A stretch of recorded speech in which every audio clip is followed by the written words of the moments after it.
됩니다. 과연 그 이유는 무엇일까? 보니까 깨져 있더라고 이렇게. 2달 전 한 중고차 매매업체를 통해 차를 구입한 박봉열 씨. 박 씨는 그런데 이 차를 운전할 때마다 우라가 치민다고 합니다. 이런데 언덕도 못 올라가더라고. 언덕 올라가는 게 힘들고 전체로 돌아가는 게 좀 빡빡해 힘들어요. 무거워 지금. 그래서 좀 차 수리하고 나서 좀 나아진 상태예요 지금. 총체적으로 차 자체가 이게 팔아서는 안 되는 차이거든요. 박 씨가 이 차를 구입하면서 업체로부터 받은 자동차 성능 기록부. 일부 부품에 미세 누유가 있는 것을 제외하면 모두 양호한 상태라고 기재되어 있습니다. 하지만 차를 구입하고 나서 살펴보니 이곳저곳 문제투성이었다는 겁니다. 여기는 이게 떨어져 있는데 여기 떨어져 있는데 얘가 벌써 붙어버렸어요.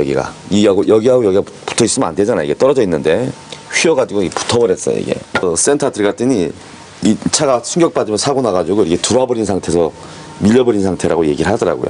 있더라고요. 그래서 나중에 차를 떠보니까 심상치 않았던 차 상태. 결국 주행 중 큰 사고로까지 이어질 뻔했습니다. 견인시켜가지고 언덕에서 차가 서버리더라고요. 차가 진행하지 못하고 엄청 또 다시 매연을 뿜으면서 차가 서버리길래 차를 견인해가지고 다시 수리한 상태예요. 차가 서버리니까 옆에서 차들이 막 지나가고 그 4차선에서 아주 사고 나는 줄 알고 깜짝 놀랐어요. 울며 겨자 먹기로 수리를 할 수밖에 없었다는 박 씨. 한 달 새에 차값에 맞먹는 400여만 원이 수리비로 들어갔습니다. 하지만 매매업체는 책임을 회피하고 있다는 것.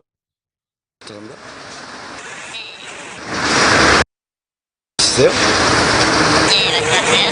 이런 일이 벌어지지 않게끔 좀 잘 처리 좀 해줬으면 좋겠는데. 그리고 전화를 왜 이렇게 안 받아요? 내가 지금 한 100번 이상 전화한 것 같은데.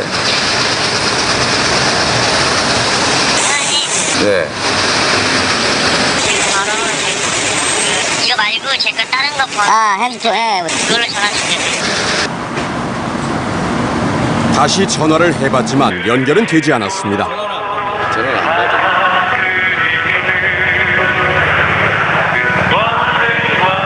항상 10분이에도 전화 준다 그래.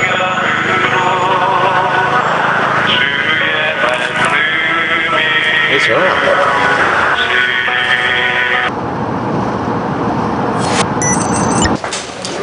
제작진은 해당 중고차 업체를 직접 찾아가 봤습니다. KBS 소비자고발에서 하는데요. 나가세요. 나가시라고요. 강한 거부감을 보이는 업체 관계자들.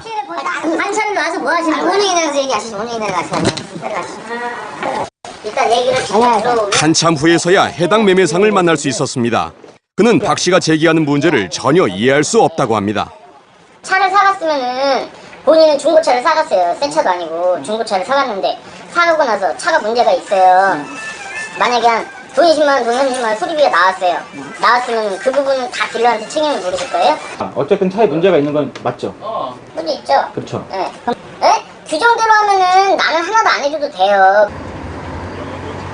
중고차를 속아서 구입했다는 또 다른 제보자 서승우 씨. 서 씨는 2년 전 이 중고차를 1,200만 원에 구입했습니다. 사고가 난 적 없고 상태도 양호한 차라고 기재된 성능 기록부. 그런데 차 구입 후 서 씨는 이것이 조작된 것임을 알게 됐다고 합니다.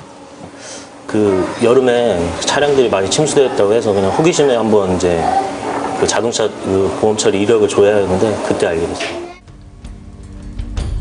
카 히스토리 사이트에서 차량을 조회해 보니 놀랍게도 한 건의 침수 사고가 있었던 것.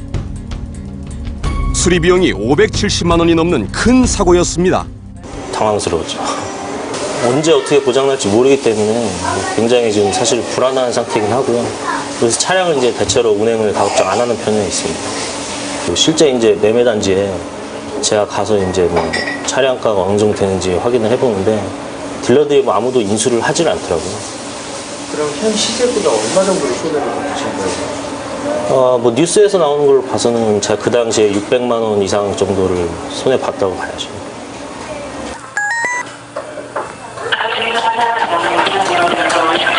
하지만 서 씨에게 차를 판매한 매매상은 아예 잠적을 한 상태.